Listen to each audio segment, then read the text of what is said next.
Múmio, často nazývané ako šilajit, pochádza z Himalájí. Múmio vzniká odumieraním rastlín na strmých skalnatých stenách nad 3000 metrov nad morom.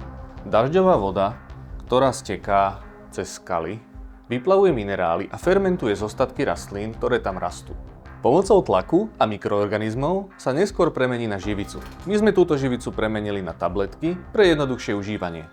Múmio obsahuje viac ako 85 vysokostrebateľných minerálov, prospešných pre zlepšenie imunitného systému, energie a kognitívnych funkcií. Domáci ho hlavne užívajú na podporu libida a prirodzenú tvorbu testosterónu. Zberači múmia musia túto látku hľadať vysoko na skalnatých stenách. Vyznačuje sa tmavším sfarbením skaly a nieraz musia použiť aj laná.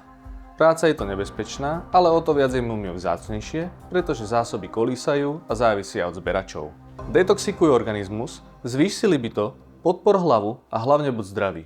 Múmio je dokonalý produkt na prevenciu pred rozličnými vírusmi alebo baktériami.